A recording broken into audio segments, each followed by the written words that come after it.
க்ரையோப்ரிசர்வேஷன் அப்படின்னா என்ன ma'am? So இப்போ பெண்கள் வந்து லேட்டாக கல்யாணம் பண்ணுறாங்க, இல்லை வேலையில் ஃபோக்கஸ் பண்ணணும், அப்புறம் வந்து அவங்க ப்ரெக்னென்சி வந்து போஸ்ட்போன் பண்ணுறாங்க அப்படின்னா அவங்க வந்து அவங்களுடைய கருமுட்டைகளை வந்து ஃப்ரீஸ் பண்ணி வச்சுக்கணும். The best age to freeze their X, அவங்க இந்த ஏஜில் தான் எக்கை ஃப்ரீஸ் பண்ணும் அப்படின்னு ஏதாவது லிமிடேஷன்ஸ் இருக்கா? இல்லை என்ன செய்யுது அப்படின்னா லேட் 20s ஏர்லி 30s வந்து ஃப்ரீஸ் பண்ணணும்னு சொல்கிறாங்க. நான் அந்த வேக்சினேஷன் எடுத்திருக்கேன், நான் எக் ஃப்ரீஸ் பண்ணலாமா அப்படிங்கிற கொஸ்டினும் இருக்குது விமனுக்கு. So is it safe when you are taking vaccination எடுத்தவங்களுக்கும் பண்ணலாமா? கண்டிப்பாக சர்விக்கல் கேன்சர் ப்ரிவென்ஷன் அதுக்கு அந்த வேக்சினேஷன் வேறு. யாருக்கெல்லாம் ஒரு ரொம்ப நல்ல ஆப்ஷன் அப்படின்னு சொல்லலாம்? கல்யாணம் ஆகலை, 30 years ஆகுது, ஏஜ் ரொம்ப லோவாக இருக்குது, அவங்க கல்யாணமே இன்னும் ஆகலை, இன்னும் லேட்டாக தான் பிளான் பண்ண போகிறாங்கன்னா அப்போ அவங்க வந்து டெஃபினட்டாக டிலே பண்ணக்கூடாது. அப்போ அவங்க நெக் ஃப்ரீசிங் ஆப்ஷனை எடுத்துக்கணும். கேன்சர் பேஷண்ட்ஸ்க்கு வந்து இந்த ஃப்ரீசிங் ஆப்ஷன் பெஸ்ட் ஆப்ஷன் அப்படின்னு சொல்லலாம் அப்படிங்கிற மாதிரி. கண்டிப்பாக ரொம்ப ரொம்ப இம்பார்ட்டண்ட் ஆப்ஷன். இதை பற்றின அவேர்னஸ் வந்து நம்ம கண்ட்ரியில் வந்து அவ்வளோதான் இல்லை. இது ரொம்ப மேலை நாடுகளில் வந்து ரொம்ப காமனாக நடக்கிறது. ஏன்னா ஒன்ஸ் கேன்சர் வந்து கண்டுபிடிச்சிட்டாங்க அப்படின்னா கேன்சர் கண்டுபிடிச்ச நாளே வந்து ரெஃபரல் வந்துடும். அவங்க எக் ஃப்ரீசிங் பண்ணுற டாக்டருக்கு வந்து ரெஃபர் பண்ணிடுவாங்க. பார்த்தோம்னா குழந்தை அப்படிங்கிற விஷயம் வந்து all the blame on women அப்படிங்கிற மாதிரி விஷயம் இருக்குங்க. ஸோ அந்த ஒரு இடத்துல இந்த ஃப்ரீசிங் ஆஃப் எக்ஸ் அப்படின்றத கொண்டு வர்றதுக்கு ஏதாவது ஸ்ட்ரகிள்ஸ் இருக்கா, சேலஞ்சஸ் இருக்கா, இல்லை பெண்களுக்கே போதுமான அவேர்னஸ் இல்லை அப்படின்னு பார்த்தீங்க? ஸோ இது ரொம்ப இம்பார்ட்டன்ட் கொஸ்டின். ஏன்னா நாங்கள் வந்து டெய்லி பேசிஸில் நாங்கள் பார்க்குறது வந்து இங்கே வந்து நமக்கு குழந்தைமை பிரச்சனைகள் ஒரு சோஷியல் ப்ராப்ளமாக இருக்குது. இந்த ஓவர்சைட் க்ரையோப்ரிசர்வேஷன் அப்படி இல்லைன்னா ரொம்ப ஈஸியான டேர்மில் ஃப்ரீசிங் ஆஃப் எக்ஸ், இதில் பெண்களுக்கு பல்வேறு கேள்விகள் இருக்கக்கூடிய நிலையில் அது குறித்தெல்லாம் நம்மிடையே பதிலளிப்பதற்காக டாக்டர் அஜந்தா பூபதி கருவுதல் நிபுணர் நம்மிடையே இருக்கிறார். அவரிடம் பேசலாம். வணக்கம் மேம். வணக்கம். ஸோ ஃபர்ஸ்ட் ஆஃப் ஆல் இதுக்குள்ளே போயிடுறதுக்கு முன்னாடி எக்ஸாக்ட் டேர்ம் வந்து அதை வந்து ஃப்ரீசிங் ஆஃப் எக்ஸ்ன்னு சொல்கிறாங்க, எக் ஃப்ரீசிங் அப்படின்னு சொல்லப்படுது. இந்த ஓவர்சைட் க்ரையோப்ரிசர்வேஷன் அப்படின்னா என்ன மேம்? ஸோ பார்த்தீங்கன்னா பெண்கள் வந்து இப்போது 30 வயது தாண்டும் போது வந்து பெண்களுடைய கருமுட்டையோடைய எண்ணிக்கையும் அவங்களோட தரமும் குறைஞ்சிடுது. ஸோ இப்போ பெண்கள் வந்து லேட்டாக கல்யாணம் பண்ணுறாங்க, இல்லை அவங்க வேலையில் ஃபோக்கஸ் பண்ணணும், அப்போ வந்து அவங்க ப்ரெக்னென்சியை வந்து போஸ்ட்போன் பண்ண போகிறாங்க அப்படின்னா அவங்க வந்து அவங்களுடைய கருமுட்டைகளை வந்து ஃப்ரீஸ் பண்ணி வச்சுக்கலாம். லேட்டர் அவங்க எப்போ ப்ரெக்னென்சி பிளான் பண்ண போகிறாங்களோ அப்போ அவங்க நார்மலாக ட்ரை பண்ணி பார்க்கலாம். நார்மலாக கன்சீவ் ஆக முடியலைங்கிற பட்சத்தில் இந்த எக்ஸை வந்து அவங்க அப்போ பண்ணி ஸ்பெர்ம் இன்ஜெக்ட் பண்ணி கருவாக ஃபார்ம் பண்ணி திருப்பி கருப்பையில் செலுத்துறது மூலமாக ப்ரெக்னென்சிக்கான வாய்ப்பு இருக்குது. ஸோ இந்த பர்பஸ் இதுதான் அப்படின்னு சொல்லியிருக்கீங்க. நிறைய பெண்களுக்கு வந்து பயம் வருது ma'am. So first of all marriage அப்படிங்கிற ஒரு கமிட்மெண்ட் போகிறதுக்குமே பயம் வருது, குழந்தைகள் அப்படிங்கிற போகிறதுக்கும் பயம் வருது. ஆனால் நான் வந்து குழந்தைகள் பெற்றுக்கணுமா லேட்டாக பெற்றுக்கணும் அப்படின்னு சொல்லி நினைக்கிறவங்களுக்காக இந்த ஒரு ஆப்ஷன் இருக்குது. அப்படிங்கிறப்போ இதில் அவங்களுக்கு என்ன ஃபர்ஸ்ட் ஆஃப் ஆல் கொஸ்டின் எழுது அப்படின்னா, இது சேஃபாக இருக்குமா அப்படிங்கிற ஒரு கொஸ்டின் எழுது. Is it safe ma'am? Absolutely இது சேஃப் ப்ரொசீஜர் தான். ஸோ பேசிக்காக என்னென்னா நமக்கு வந்து மாதம் பார்த்தீங்கன்னா வந்து ஒரு கருமுட்டை தான் வரும். பட் ஆனால் எக் ஃப்ரீசிங் பண்ணும்போது அந்த மந்த் நம்ம மாதவிடாய் வந்து 2வது நாள்லேருந்து ஒரு 10 ஹார்மோன் இன்ஜெக்ஷன்ஸ் மாதிரி கொடுப்போம். கொடுத்துட்டு ஒரு சின்ன ப்ரொசீஜர் தான், மயக்கம் கொடுத்து எக் ரிட்ரீவல் ப்ரொசீஜர். இப்போ ஒரு 4-5 hours அட்மிஷன் தான் போதும். காலை 10 o'clock அட்மிட் ஆகிறாங்கன்னா ப்ரொசீஜர் முடிச்சுட்டு ஒரு 3-4 o'clock டிஸ்சார்ஜ் ஆகி போயிடலாம். ரொம்ப சிம்பிள் ப்ரொசீஜர். ஸோ எக்ஸை எடுக்கிற அன்றைக்கே வந்து நம்ம எக்ஸை வந்து ஃப்ரீஸ் பண்ணி வச்சுடுவோம். ஸோ அதை வந்து பார்த்திங்கன்னா லேட்டர் ஆன் இப்போ பேஷண்ட் வந்து நெக்ஸ்ட் டேவே they can resume to work. அவங்க ஒர்க் போகிறதா இருந்தால் போகலாம், நார்மல் இதுக்கு வந்துடலாம். 2 weeks அவங்க பீரியட்ஸுமே வந்துடும். ஸோ ஒன்ஸ் அவங்க பீரியட்ஸ் நெக்ஸ்ட் மந்த் வந்ததுக்கப்புறமா அவங்க they be back to normal. So இந்த எக் ஃப்ரீசிங்னால எதுவும் சைட் எஃபெக்ட்ஸ் அப்படிங்கிறது பெருசாக இருக்காது. சம்டைம்ஸ் வந்து நிறைய எக்ஸ் வரும்போது வந்து அந்த மந்த் எக் எடுக்கிற மந்த் வந்து கொஞ்சம் வயிறு வீக்கம் அது மாதிரி ப்ராப்ளம்ஸ் இருக்கலாம். பட் அதுவுமே இப்போ நிறைய சேஃபான மெடிகேஷன்ஸ்லாம் வந்துருச்சு. ஸோ இப்போ வந்து ரொம்பவே சிம்பிளான ப்ரொசீஜராக தான் நாங்கள் அதை பார்க்குறோம். ஓகே. ஸோ இது ஒரு 10 daysக்கு முன்னாடியிலேருந்தே ட்ரீட்மெண்ட்டுக்கு வந்து கோ த்ரூ பண்ணணும் அப்படின்னு சொல்லியிருக்கீங்க மேம். ஸோ அந்த கோ த்ரூ பண்ணுற டைமில் அவங்களுக்கு என்ன மாதிரியான உணர்வுகள் இல்லை ஏதாவது சைட் எஃபெக்ட்ஸ் மாதிரி அவங்க என்ன ஃபீல் பண்ணுவாங்க மேம்? ஜென்ரலாக பார்த்தீங்கன்னா சில பேருக்கு வந்து ஒரு சிம்டமே தெரியாதுங்க. தெல் பி வெரி நார்மல். வருவாங்க, இன்ஜெக்ஷன் போடுவாங்க, ஒர்க்கு போயிடுவாங்க, அது மாதிரி இருப்பாங்க. சில பெண்களுக்கு வந்து பார்த்தீங்கன்னா கருமுட்டையோட எண்ணிக்கை வந்து ரொம்ப அதிகமாக இருக்கும். ஸோ அது மாதிரி இருக்க பெண்களுக்கு வந்து அந்த ஹார்மோன் இன்ஜெக்ஷனாக கொடுக்கும்போது நிறைய கருமுட்டைகள் வளரும்போது கொஞ்சம் வயிறு வீக்கம் இருக்க மாதிரி இருக்கலாம், கொஞ்சம் டிஸ்கம்ஃபர்ட், அவங்களுக்கு வந்து கொஞ்சம் ஹெட்டேக், சில பேர் ஹெட்டேக் வரலாம், சில பேர் கொஞ்சம் வயிறு டிஸ்கம்ஃபர்ட் இருக்கலாம். அவ்வளோதானே வழியாக மற்றபடி மேஜராக வந்து இதில் வந்து அவங்களுக்கு டிஸ்கம்ஃபர்ட் இருக்கிறதுக்கு வாய்ப்பு இல்லை. So the best age to freeze their X, அவங்க இந்த ஏஜ்ல தான் எக்கை ஃப்ரீஸ் பண்ணும் அப்படின்னு ஏதாவது லிமிடேஷன்ஸ் இருக்கா, இல்லை எந்த ஏஜ்ல இருக்கவங்க வேணாலும் இதை பண்ணலாமா? இது நல்ல கொஸ்டின். ஆக்சுவலாக வந்து பார்த்தீங்கன்னா எக் ஃப்ரீசிங் வந்து இந்த வழிகாட்டுதல்லாம் என்ன சொல்லுது அப்படின்னா ஒரு late 20s and early 30s வந்து ஃப்ரீஸ் பண்ணணும்னு சொல்கிறாங்க.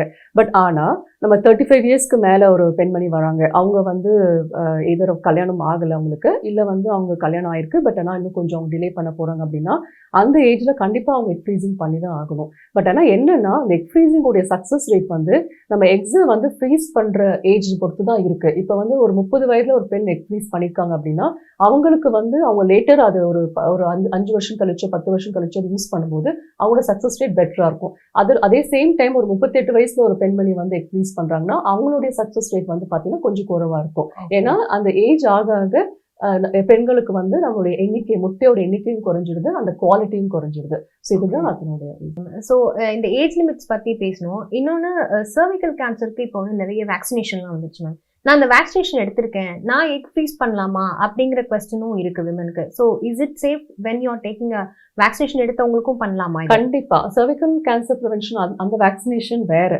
ஸோ இது வந்துட்டு எக் ஃப்ரீசிங் வந்து கம்ப்ளீட்லி டிஃப்ரெண்ட் ப்ராசஸ். ஸோ அது வேக்சினேஷன் பண்ணவங்க எக் ஃப்ரீசிங் தாராளமாக பண்ணலாம். ஸோ இந்த எக் ஃப்ரீசிங் அப்படிங்கிறது பிசிஓ இருக்கிற பேஷண்ட்ஸ்க்கும் பண்ணலாமா? அவங்களுக்கு என்ன கொஸ்டின்னா already I'm going through PCO, so இந்த எக் ஃப்ரீசிங் ஆப்ஷனை நான் எடுத்துக்கலாமா வேணாமான்ற கொஸ்டின் இருக்கும். How that happens ma'am? So PCOS இருக்க பெண்களுக்குமே எக் ஃப்ரீசிங் பண்ண முடியும். ஸோ அவங்களுக்கு பார்த்தீங்கன்னா வந்து பிசிஓ இருக்க பெண்களுக்கு வந்து நிறைய வந்து எக்ஸ் இருக்கும். ஸோ நம்ம வந்து அவங்க ஹார்மோன் இன்ஜெக்ஷன்லாம் கொடுக்கும்போது அவங்களுக்கு டோஸ் நிறைய கொடுக்க மாட்டோம், ரொம்ப மினிமல் டோஸ் மாதிரி தான் கொடுப்போம். கொடுத்துட்டு அவங்களுக்கு அந்த ஹார்மோன் ஸ்டிமுலேஷன், ஓரின் ஸ்டிமுலேஷன் பண்ணிவிட்டு எக் ரெட்ரிவல் பண்ணிவிட்டு சில பேருக்கு வந்து எக் எடுத்ததுக்கப்புறம் பிசிஓஸ் விமனுக்கு வந்து கொஞ்சம் வயிறு வீக்கமெல்லாம் ஏற்படுறதுக்கு வாய்ப்பு இருக்குது, ஹைப்பர் ஸ்டிமுலேஷன் சிண்ட்ரோம் சொல்லுவோம். பட் அதுக்கான மெடிகேஷன்ஸ் எல்லாம் இருக்குது, ரொம்ப அது பெரிய ப்ராப்ளம் கிடையாது, அதை நம்ம ஈஸியாக டேக்கிள் பண்ணிடலாம். இந்த எக் ஃப்ரீசிங் அப்படிங்கிறது யாருக்கெல்லாம் ஒரு ரொம்ப நல்ல ஆப்ஷன் அப்படின்னு சொல்லலாம்? ஸோ எக் ஃப்ரீசிங் பார்த்தீங்கன்னா வந்து இப்போது நிறைய பெண்களுக்கு வந்து ஈவன் 28-29 வயது பெண்கள் கூட பார்த்தீங்கன்னா நமக்கு அவங்க ஃபர்டிலிட்டி அசஸ்மெண்ட்டுன்னு வருவாங்க. அப்படி பார்க்கும்போது இல்லை குழந்தைமை பிரச்சனைன்னு சொல்லி வரும்போது அவங்க ஸ்கேன் பண்ணி பார்க்கும்போது கருமுட்டை எண்ணிக்கை ரொம்ப ரொம்ப குறைவாக இருக்குது. ஒரு 3-4 கருமுட்டை 5 அப்படி தான் இருக்குது. அவங்க ஏஎம்ஹெச் லெவல்னு ஒன்று சொல்லுவோம். ஏஎம்ஹெச்ங்கிறது வந்து ஆன்டிமுலியரின் ஹார்மோன்ங்கிற ஒரு பிளட் டெஸ்ட். ஸோ அது வந்து பெண்களுடைய கருமுட்டை இருப்பை வந்து கண்டுபிடிக்க ஒரு டெஸ்ட். ஸோ அதெல்லாம் ரொம்பவே லோவாக பார்க்குறோம் நாங்கள். 0.5, 0.4 இது விமன் வந்து ஒரு 28-29 இயர்ஸ்லேயே நாங்கள் அந்த ரேஞ்ச் பார்க்குறோம் இப்போ. ஸோ அது மாதிரி இருக்க பெண்களுக்கு வந்து எக் ஃப்ரீசிங் வந்து ரொம்பவே இம்பார்ட்டண்ட் ஆன ஒரு ட்ரீட்மெண்ட். ஏன்னா இப்போ அது மாதிரி இருக்க பெண்கள் வந்து குழந்தையுமே வரும்போது நம்ம அடுத்தவங்க குழந்தைக்கான ட்ரீட்மெண்ட்டை ரெடி பண்ணிடுவாங்க, அவங்க அடுத்த ஸ்டெப்க்கு போயிடுவாங்க. பட் அந்த ஸ்டேஜில் இருக்க பெண்கள் கல்யாணம் ஆகலை, 30 இயர்ஸ் ஆகுது, ஏஎம்ஹெச் ரொம்ப லோவாக இருக்குது, அவங்க கல்யாணமே இன்னும் ஆகலை, இன்னும் லேட்டாக தான் பிளான் பண்ண போகிறாங்கன்னா அப்போ அவங்க வந்து டெஃபினட்டாக டிலே பண்ணக்கூடாது. அப்போ அவங்க இந்த எக் ஃப்ரீசிங் ஆப்ஷனை எடுத்துக்கணும். ரெண்டாவது வந்து பார்த்திங்கன்னா எண்டோமெட்ரியோசிஸ். இப்போ வந்து எண்டோமெட்ரியோசிஸ்ங்கிறது வந்து பார்த்திங்கன்னா இந்த நம்ம கருமுட்டை பையில் வந்து ரத்த கட்டிகள் ஃபார்ம் ஆகிறது தான் எண்டோமெட்ரியோசிஸ் சொல்லுவோம். ஸோ சில பேருக்கு வந்து பார்த்திங்கன்னா எண்டோமெட்ரியோசிஸ் இருக்கும்போது அவங்களுடைய கருமுட்டையோடைய இருப்புமே குறைய ஆரம்பிச்சிடும். சில பேருக்கு சர்ஜரி கூட தேவைப்படலாம். ஸோ சர்ஜரி பண்ணுறதுக்கு முன்னாடி நாங்கள் ஏஎம்ஹெச் டெஸ்ட் பண்ணி பார்ப்போம் அவங்களுடைய லெவல் எப்படி இருக்குன்னு. சர்ஜரிக்கு அப்புறமுமே நம்ம ஏஎம்ஹெச் டெஸ்ட் பண்ணி பார்ப்போம். சம்டைம்ஸ் வந்து அவங்களுடைய கருமுட்டை இருப்பு ரொம்ப ரொம்ப குறைவாக போயிட்டுருக்கு அப்படிங்கிற போது அவங்க ப்ரெக்னென்சி வந்து பிளான் பண்ணதுக்கு அப்போ ரெடியாக இல்லைங்கிற போது அப்போ அவங்களுடைய எக்ஸை ஃப்ரீஸ் பண்ணி வைக்கிறது ரொம்பவே முக்கியம். ஆர் அவங்க மேரிடாக இருக்காங்க அப்படின்னா அவங்க எம்ப்ரியோ ஃப்ரீஸ் பண்ணலாம். எம்ப்ரியோங்கிறது அவங்க எக்கை எடுத்து அவர் ஹஸ்பண்டுடைய ஸ்பெர்மை செலுத்தி கருவாக ஃபார்ம் பண்ணி அதை ஃப்ரீஸ் பண்ணி வைக்கலாம். லேட்டர் அவங்க எப்போ வந்து ப்ரெக்னென்சி பிளான் பண்ண போகிறாங்களோ அப்போ அந்த எம்ப்ரியோவை எடுத்து அவங்க யூஸ் பண்ணிக்கலாம். இன்னொன்று ரொம்ப ரொம்ப இம்பார்ட்டன்ட் பார்த்தீங்கன்னா கேன்சர். இப்போ வந்து இந்த குழந்தை பெறும் வயதில் இருக்கிற பெண்களுக்கு வந்து கேன்சர் வரும்போது அதை எல்லாமே மறந்துடுறாங்க. அந்த ஃப்யூச்சர் அவங்களுக்கு வந்து அந்த கேன்சர் பற்றி மட்டும்தான் நமக்கு அப்போ அந்த தாட் இருக்கும். அப்போ ரொம்ப டிப்ரெஸ்டாக இருப்பாங்க எல்லாருமே. ஆனால் நம்ம என்ன அதை தாண்டி என்ன யோசிக்கணும்னா அந்த பெண்ணுக்கு வந்து இப்போ கேன்சர் ட்ரீட்மெண்ட்லாம் முடிஞ்சிடும். கீமோதெரப்பி, ரேடியோதெரப்பிலாம் கொடுக்குற மாதிரி இருக்கலாம், இல்லை சர்ஜரி பண்ணுற மாதிரி இருக்கலாம். பட் ஆனால் அந்த கீமோதெரப்பி, ரேடியோதெரப்பி எல்லாமே வந்து பார்த்திங்கன்னா அந்த எக்கோடைய நம்பரையும் குறைச்சிரும், குவாலிட்டியுமே வந்து குறைச்சிரும். அவங்களால நேச்சுரலாக கன்சீவ் ஆக முடியாத சிச்சுவேஷன் வரலாம் பின்னாடி அந்த சிகிச்சைக்கு பிறகு. ஸோ அதனால் அவங்க அந்த கேன்சர் சிகிச்சைக்கு பண்ணுறதுக்கு முன்னாடியே வந்து அந்த பெண்களுக்கு வந்து எக் ஃப்ரீசிங் பண்ணிடுறது ரொம்ப ரொம்ப முக்கியம். இப்போ அதுக்கான அவேர்னஸ் இப்போ பரவாயில்ல கொஞ்சம் இருக்குது, இருந்தாலும் இன்னும் அந்த அவேர்னஸ் வரணும். யூஸ்வலாக வந்து எங்களுக்கு அவங்க கேன்சர் ட்ரீட் பண்ண டாக்டரே வந்து ரெஃபர் பண்ணுவாங்க. ஸோ அது மாதிரி அவங்க இருக்கும்போது நம்ம வந்து அவங்க மாதவிடாய் வந்து தான் பண்ணணுங்கிறது கிடையாது. நம்ம எப்போ வேணாலும் அந்த அந்த அந்த சைக்கிளில் வந்து எப்போ வேணாலும் 10 days இன்ஜெக்ஷன்ஸ் அந்த பேஷண்ட் கொடுத்து நம்ம எக்கை ரெட்ரீவ் பண்ணி எக்கை ஃப்ரீஸ் பண்ணி வச்சுருவோம். அதுக்கப்புறம் அவங்க ட்ரீட்மெண்ட்டுக்கு போயிட்டு அவங்க கேன்சர் ஸ்பெஷலிஸ்ட் எப்போ வந்து அவங்க ஒரு 3 years 4 years கழிச்சு எப்போ அவங்க எல்லாமே ட்ரீட்மெண்ட் முடிஞ்சு சேஃபாக இருக்குது ப்ரெக்னென்சி பிளான் பண்ணுன்னு சொல்கிறாங்களோ அப்போ வந்து அவங்க ப்ரெக்னென்சி பிளான் பண்ணிக்கலாம். ரொம்ப யங் கேர்ள்ஸ்லாம் கூட சில சமயம் சில கேன்சர்லாம் வருது. 19-20 கேர்ள்ஸ்லாம் கூட கேன்சர்லாம் வரும்போது அவங்களுக்கு இதை தான் நம்ம வந்து அட்வைஸ் பண்ணுறோம். ஸோ அவங்களுமே வந்து கேன்சர் ட்ரீட்மெண்ட் போகிறதுக்கு முன்னாடி எக் ஃப்ரீஸ் பண்ணிவிட்டு அதுக்கப்புறம் கேன்சர் ட்ரீட்மெண்ட் போகும்போது பின்னர் அவங்க எப்போ வந்து லேட்டர் கல்யாணம் பற்றி யோசிக்கும் போது அப்போ அதை பற்றி அவங்க கவலைப்பட வேண்டியதில்லை. அவங்களோட ஃபர்டிலிட்டி வந்து நம்ம ப்ரிசர்வ் பண்ணி வைக்கிறோம். ஓகே, ஸோ கரியருக்காக எனக்கு குழந்தை லேட்டாக பெற்றுக்கலாம் அப்படிங்கிறவங்களை விட கேன்சர் பேஷண்ட்ஸ்க்கு வந்து இந்த எக்ஸ்க்ரீசிங் ஆப்ஷன் வந்து இட்ஸ் பெஸ்ட் ஆப்ஷன் அப்படின்னு சொல்லலாம் அப்படிங்கிற மாதிரி இருக்கு. நம்ம கண்டிப்பாக ரொம்ப ரொம்ப இம்பார்ட்டன்ட் ஆப்ஷன். இது பற்றின அவேர்னஸ் வந்து நம்ம கண்ட்ரியில் வந்து அவ்வளோவா இல்லை. இது ரொம்ப மேலை நாடுகளில் வந்து ரொம்ப காமனாக நடக்கிறது. ஏன்னா ஒன்ஸ் கேன்சர் வந்து கண்டுபிடிச்சிட்டாங்க அப்படின்னா கேன்சர் கண்டுபிடிச்ச நாளே வந்து ரெஃபரல் வந்துடும். அவங்க எக் ஃப்ரீசிங் பண்ணுற டாக்டருக்கு வந்து ரெஃபர் பண்ணிடுவாங்க. ஸோ பேஷண்ட் வந்து அடுத்த 2 நாளில் வந்து நாங்கள் அந்த பேஷண்ட்டை பார்த்துட்டு அங்கே வந்து ஸ்டார்ட் வித் நம்ம திருப்பி கேன்சர் ஸ்பெஷல் டிஸ்கஸ் பண்ணி நம்ம அந்த ப்ரோட்டோகால்லாம் டிஸ்கஸ் பண்ணிவிட்டு நம்ம ட்ரீட்மெண்ட்டை ஸ்டார்ட் பண்ணிவிட்டு ஒரு 10 days 12 days திருப்பி refer back to the cancer specialist. So நம்ம யூகேல ஒர்க் பண்ணியிருந்த போது அது ரொம்பவே நாங்கள் நிறைய பண்ணியிருக்கோம். பட் இங்கே இந்தியாவில் வந்து அதுக்கான அவேர்னஸ் வந்து கொஞ்சம் குறைவாக இருக்க மாதிரி இருக்குது. அது மக்களுக்கும் அது நிறைய விழிப்புணர்வு வரணும். டாக்டர்ஸ் ரெஃபர் பண்ணுவாங்க. பட் அது அந்த டைம் கேன்சருங்கிற போது வந்து ரொம்ப அவங்க டிஸ்டர்ப் ஆகிடுறாங்க. ஸோ அவங்க அந்த டயக்னோசிஸ் மட்டும்தான் அவங்க மைண்ட்ஸில் இருக்கே தவிர அதை தாண்டி ஃபியூச்சர் நம்ம யோசிக்கிறது இல்லை. அது ரொம்ப இம்பார்ட்டன்ட். ஜென்ரலி பார்த்தோம்னாலே குழந்தையின்மை அப்படிங்கிற ஒரு விஷயம் இருந்தாலே all the blame on women அப்படிங்கிற மாதிரி ஒரு சொசைட்டல் இஷ்யூஸ் இருக்கு நமக்கு. ஸோ அந்த ஒரு இடத்துல இந்த ஃப்ரீசிங் ஆஃப் எக்ஸ் அப்படின்றத கொண்டு வர்றதுக்கு ஏதாவது ஸ்ட்ரகிள்ஸ் இருக்கா, சேலஞ்சஸ் இருக்கா, இல்லை பெண்களுக்கே போதுமான அவேர்னஸ் இல்லை அப்படின்னு பார்க்கலாமா? ஸோ இது ரொம்ப இம்பார்ட்டன்ட் கொஸ்டின். ஏன்னா நாங்கள் வந்து டெய்லி பேசிஸில் நாங்கள் பார்க்குறது வந்து இங்கே வந்து நமக்கு குழந்தைமை பிரச்சனைகள் ஒரு சோஷியல் ப்ராப்ளமாக இருக்குது. ஸோ அது பெண்கள் வரும்போது எல்லாமே வந்து ஈவன் வந்து ஆண்களுக்கு பிரச்சனையாக இருந்தாலும் பெண்கள் நார்மலாக இருந்தாலும் அந்த ப்ராப்ளம் வந்து எல்லாமே அந்த விமனுக்கு தான் இருக்கிற மாதிரி ஒரு ப்ரொஜெக்ட் பண்ணிடுறாங்க. ஸோ அவங்களுக்கு வந்து ஃபேமிலி சப்போர்ட்டுமே வந்து பார்த்திங்கன்னா அவ்வளோ கிடையாது பெண்களுக்கு. ஸோ அதனால் இப்போது அந்த அவேர்னஸ் ரொம்ப ரொம்ப இம்பார்ட்டண்ட்டு. இப்போது பெண்கள் வந்து அவங்களோட கரியரில் ஃபோக்கஸ் பண்ணணும். நம்ம வந்து இப்போ ப்ரெக்னென்சிக்கு ரெடியாக இல்லை ஆர் கல்யாணம் லேட்டாக பண்ண போகிறோங்கிற போது டெஃபினட்டாக வந்து இந்த ஆப்ஷனை வந்து மனசில் வச்சுக்கிறது பெட்டர். ஐடியலாக வந்து பார்த்திங்கன்னா ஒரு நார்மல் கோர்ஸில் வந்து ஒரு 25 yearsல ஃபஸ்ட்டு குழந்தை, 21 years செகண்ட் குழந்தை, 30 yearsல வந்து விமன் வந்து அவங்க சைல்ட் பேரிங்கை முடிச்சிடணும். இதுதான் வந்து நேச்சுரலாக நடக்க வேண்டிய ஒரு ப்ராசஸ். பட் ஆனால் இப்போ நமக்கு எல்லாமே மாறிடுச்சு. ஸோ அப்படி இருக்கிற சூழ்நிலையில் வந்து அட்லீஸ்ட் நம்ம வந்து ப்ரிவென்டிவ் கேராவது எடுத்துக்க ட்ரை பண்ணணும். ஏன்னா நாங்கள் நிறைய பார்க்குறது வந்து இப்போ நாங்கள் நிறைய பேஷண்ட்ஸ் பார்க்குறதே வந்து 35 வயதுக்கு மேலே தான் வந்து பேஷண்ட்ஸ் குழந்தை வேணும்னே வராங்க. ஏன்னா நிறைய பேர் லேட் மேரேஜஸ் 35, 38 தான் கல்யாணம் பண்ணுறாங்க. ஸோ அப்போ வந்து அவங்க 6 மாதம் ட்ரை பண்ணிட்டு வராங்க. ஸோ அப்போ என்ன ஆயிடுதுன்னா அவங்களுக்கு வந்து ஐவிஎஃப் சிகிச்சை தான் பண்ணணுங்கிற ஸ்டேஜுக்கு இருக்குது. பட் ஆனால் அது கொஞ்சம் ஏர்லியாக அதை அவங்க ட்ரை பண்ணும்போது நேச்சுரலாக கூட அவங்க ட்ரை பண்ணுறதுக்கான சான்சஸ் இருக்குது. பட் ஆனால் லைக் ஒவ்வொருத்தருடைய சர்க்கம்ஸ்டன்சஸ் ஒவ்வொரு மாதிரி இருக்கும். ஸோ அது அவங்களோட பர்சனல் சாய்ஸ். அவங்களுடைய குழந்தை பிளான் பண்ணுறது அவங்களுடைய பர்சனல் சாய்ஸ். பட் ஆனால் இந்த டிலேயிங் அப்படிங்கிற போது எக் ஃப்ரீசிங் ஆப்ஷனை வந்து மனசில் வச்சுக்கிறது it's good decision. Okay, so egg freezing அப்படிங்கிறது இப்போ நான் ஒரு 25 வயது பெண், நான் இல்லைன்னா ஒரு 28 வயது பெண், நான் எவ்வளோ காலத்துக்கு என்னுடைய கருமுட்டைகளை பாதுகாக்கலாம் அப்படிங்கிற ஒரு ஏதாவது லிமிடேஷன்ஸ் இருக்கா மேம்? ஸோ ஆக்சுவலாக வந்து பார்த்திங்கன்னா வந்து 5 to 10 yearsக்கு எக் ஃப்ரீசிங் நம்ம எக்ஸில் ஃப்ரீஸ் பண்ணி வைக்கலாம். அதுக்கப்புறமும் வந்து இந்தியாவில் நேஷனல் போர்டுன்னு ஒரு அத்தாரிட்டி இருக்காங்க. So under the ART act. So national போர்டுக்கு நம்ம வந்து பெர்மிஷன் வாங்கி ஃபர்தராக எக்ஸ்டெண்ட் பண்ணிக்கலாம். ஏன்னா என்னென்னா எக்ஸை வந்து நம்ம ஸ்டோர் பண்ணி வைக்கணும் அப்படின்னா கிளினிக்லேருந்து எவ்ரி இயர் அவங்க வந்து கன்சென்ட் ஃபார்ம்ஸ் ரெனியூவலுக்காக கேட்பாங்க. So only with patients consent, அவங்க கன்சென்ட் இருந்தால் மட்டும்தான் நம்மளால் எக் ஃப்ரீசிங் பண்ண முடியும். ஓகே, ஸோ இந்த மாதிரி இயர்ஸ் வந்து எக்ஸ்டெண்டடாக பண்ணுறதுனால அந்த கருமுட்டையுடைய அந்த ஒரு எஃபெக்டிவ்னஸ் அப்படிங்கிறது குறையிறதுக்கான வாய்ப்புகள் இருக்கா? இல்லை, அப்படி எதுவும் கிடையாது. ஏன்னா வந்து பார்த்தீங்கன்னா இந்த எக் ஃப்ரீசிங் வந்து ரொம்ப வருஷமாக பண்ணிட்டு தான் இருக்காங்க. எஸ்பெஷலி மேல்நாடுகள் நிறைய வருஷம் பண்ணிட்டு தான் இருக்காங்க. அவங்க வந்து பார்த்தீங்கன்னா 10 years கழிச்சு வந்து நான் யூகேல ப்ராக்டிஸ் பண்ணிட்டு இருந்தப்போ 10-15 years எக் ஃப்ரீசிங் பண்ணிட்டு அப்புறம் அங்கே பண்ணி ட்ரீட்மெண்ட்லாம் பண்ணி கன்சீவ் ஆயிருக்காங்க. மெயினாக என்ன பார்த்தீங்கன்னா அந்த எக்ஸை வந்து நம்ம -196 டிகிரிஸ்ல ஃப்ரீஸ் பண்ணி வச்சிடுறோம். அது வந்து அதே ஸ்டேட்ல தான் வந்து through out the freezing period இருக்க போகுது. நான் கேன்சர் ட்ரீட்மெண்ட் கோ த்ரூ பண்றேன். நான் முன்னாடி என்னோட எக்ஸை வந்து ப்ரிசர்வ் பண்ணி வச்சுட்டேன், ஃப்ரீஸ் பண்ணி வச்சுட்டேன். ஆனா அதுக்கப்புறம் என்னோட கேன்சர் ட்ரீட்மெண்ட்க்கு அப்புறமா என்னால கருத்தரிக்க முடியல அப்படிங்கிற பட்சத்துல அந்த சரகசி மதர் அந்த மாதிரி ஆப்ஷனுக்குலாம் ஃப்ரீஸ் பண்ண எக்ஸை கொண்டு போகலாம். அந்த ஆப்ஷன் சரகசி ஆப்ஷன் வந்து நம்ம எக்ஸை ஃப்ரீஸ் பண்ணி வச்சிருக்கோங்கிற போது சரகசி இஸ் டிஃப்ரெண்ட் ட்ரீட்மெண்ட்.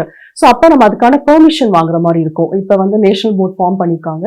ஸோ அவங்க கிட்ட வந்து நம்ம இது மாதிரி நம்ம அந்த சுச்சுவேஷன்ல எக்ஸ் ஃப்ரீஸ் பண்ணி வச்சிருந்தோம் கேன்சர் ட்ரீட்மெண்ட் முன்னாடி. ஸோ இப்போ நம்ம அந்த எக்ஸை யூஸ் பண்ணலாமா அப்படின்னா நம்ம அந்த போர்டுக்கு அப்ளை பண்ணி பெர்மிஷன் வாங்கி அவங்க பெர்மிஷன் கொடுத்தாங்கன்னா then we can use those eggs. இப்போ பாத்தீங்கன்னா இப்போ பாலிவுட் ஆக்ட்ரஸ் வந்து நிறைய பேர் வந்து இந்த ஃப்ரீசிங் ஆஃப் எக்ஸ் பத்தி நிறைய அவேர்னஸ் கொடுக்குற மாதிரி நான் எக்கை ஃப்ரீஸ் பண்ணி வச்சிருக்கேன் அப்படின்னு பொது வெளியில சொல்றாங்க.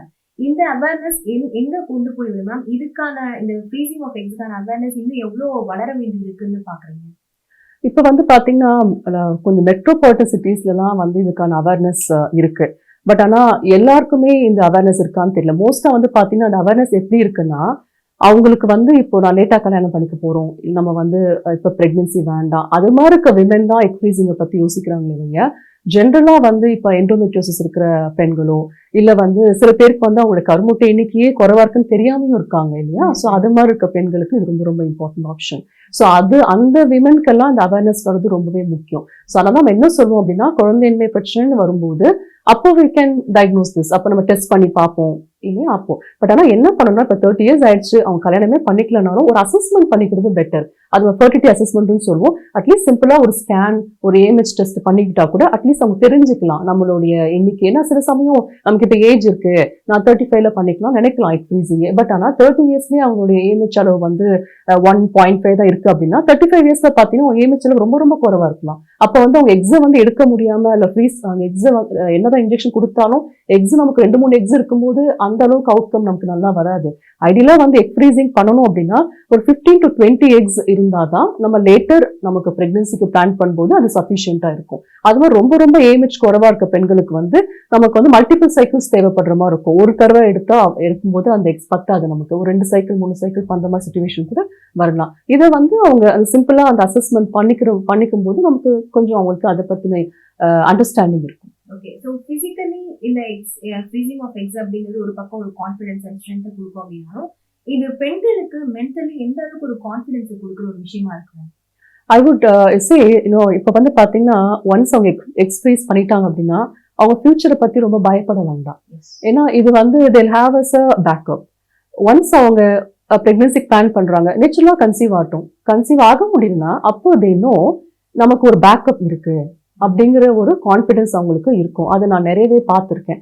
ஸோ இன்னொன்று வந்து பார்த்தீங்கன்னா அவங்களுக்கு வந்து சில சமயம் இப்போ எக் ஃப்ரீசிங் அவங்க பண்ணலை அப்படின்னா லேட்டர் வந்து இட்ஸ் அன்சர்டன், எப்படி இருக்க போகுதுங்கிறது அன்சர்டன். அவங்களுடைய நமக்கு தெரியாது, ஒவ்வொருத்தருக்குமே வந்து அந்த எக் ரிசர்வ்னு சொல்றது வந்து ஒவ்வொரு மாதிரி இருக்கும். இப்போ நாங்கள் நிறையவே பார்க்குறோம், யங்கா இருக்கவங்களுக்கு கூட வந்து ரொம்பவே ஆச்சரியமா இருக்கு.